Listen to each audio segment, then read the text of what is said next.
All right, are you one of those people that liked FOIL but wanted to go a little bit deeper with it? Well, this video is for you. We're going to be applying FOIL type things to some application problems. So the essential question is, how can I apply polynomial multiplication, and again, think FOIL, to specifically some geometric problems? Now, before we get into the geometric problems, let's do a bit of a longer expression. Notice that I have multiplication here, and I have multiplication here, but these two different multiplication problems are being added together. So think about what this means. We need to use good order of operations here. PEMDAS says, hey, I need to do multiplication first, then I need to do addition. So let's do each multiplication problem at a time. This, simple distribution, 3x squared minus 5x. Almost forgot the x. Silly, Mr. Gregory. This one, it's a FOIL problem. So let me put a plus sign in the middle, and then we'll be multiplying this. X squared plus 4x minus 4x and minus 16. Whoops. And what I could do is I could simplify that FOIL problem right now, but at this point, now that I've taken care of the multiplication, now it's my job to add the things together. And you know that when I'm adding, I'm basically just combining like terms. So let's see. I have a 3x squared and an x squared. That's going to be 4x squared.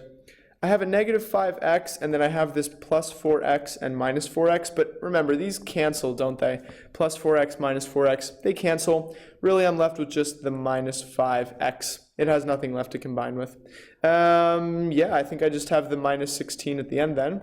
So this looks to be my final answer. Pretty easy, right? It's just we had to break up the problem, do the multiplication, and then do the addition. Okay, here's where the geometric problems come in.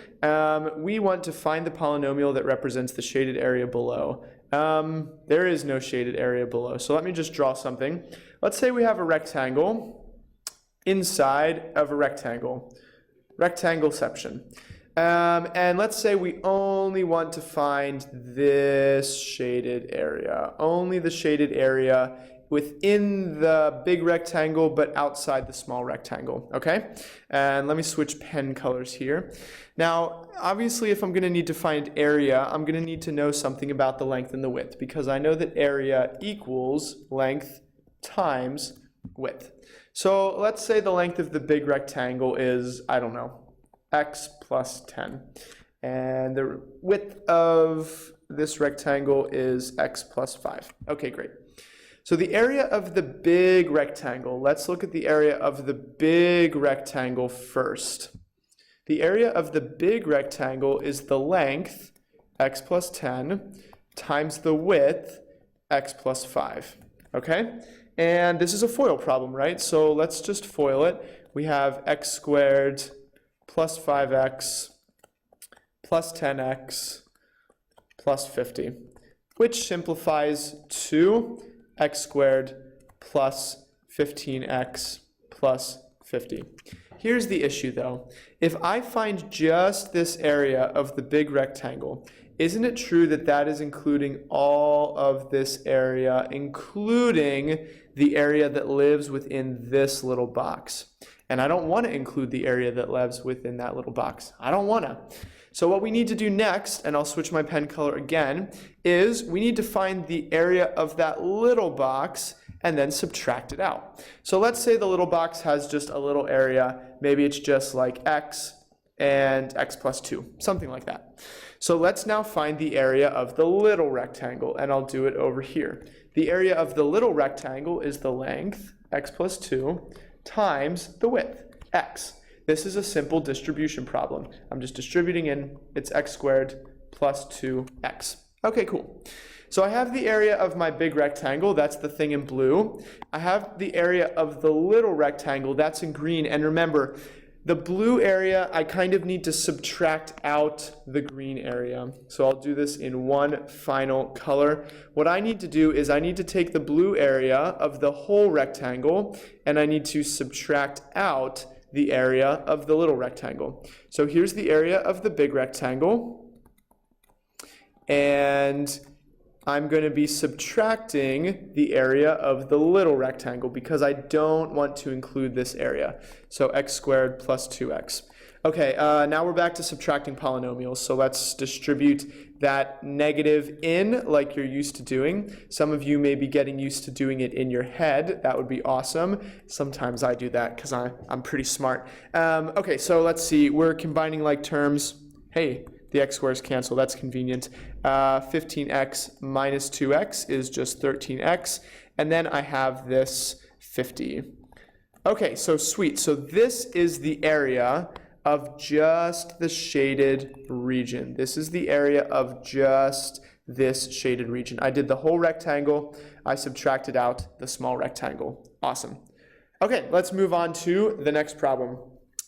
You will see many problems in the polynomial chapter where there is a rectangle and then there's a frame around the rectangle. So let's listen to the problem. A 4-inch by 10-inch rectangular picture is surrounded by a frame with width x. Okay, so let's just draw this. I have a picture. It's a 4 by 10. So here's my picture. It's 4 by 10. And yeah, it's a picture, so maybe I could put a picture of me with my wife because I have some pictures like that. She has hair and I don't. Okay, so there's a picture of me and my wife, but it is being surrounded by a frame with width x. So this picture, I put it in a frame. Here is the frame, and it says the frame has width x. So let's think about it. From here to here, that's x. Also from here to here, that's x. Also from here to here, that's x. Also from here to here, that's x. I have x on all sides.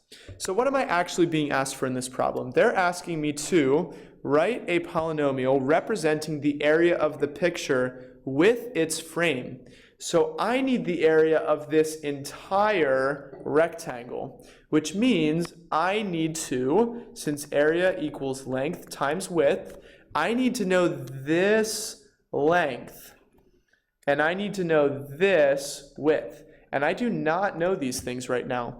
I know the width and the length of the little rectangle, but I do not know the width and the length of the big rectangle. So visualize this for a little. We know we need to find the width and the length. Let's see what's going on. Okay, let's start with the length. So we're looking up and down, right? I need to find this whole length. And let's just kind of see what zones we pass through. Okay, as I'm going here, how long is this? Well, look, it's x. Right here, I'm just doing the frame. This is x. Now, the next zone I'm passing through kind of contains the picture, right?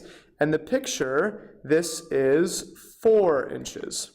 Then, down here, I'm passing through the frame again. That's another x. So the length is 2 x's, right? X plus 4. And the reason is because I'm going through this x, this 4, and this x. Let's use similar logic to find the length. As I'm going from here to here, I'm passing through x. As I'm going from here to here, I'm passing through the width of the picture, so 10.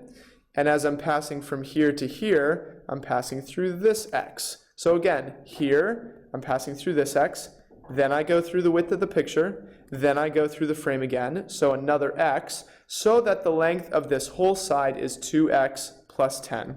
Pretty cool. Well, now that I know the width and the length, I can simply multiply them to get area. So 2x plus 4, the length, times 2x plus 10, the width. Let's FOIL 4x squared. Remember, we're multiplying coefficients, adding exponents, plus 20x plus 8x plus 40. And so it looks like the expression for my area after I combine like terms is 28x plus 40.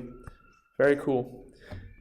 This episode was a little low on jokes, but you made it through. Anyway, here's the summary. Remember that the area of the rectangle is the length times the width, and then we just need to, figure out the subtleties of the problem.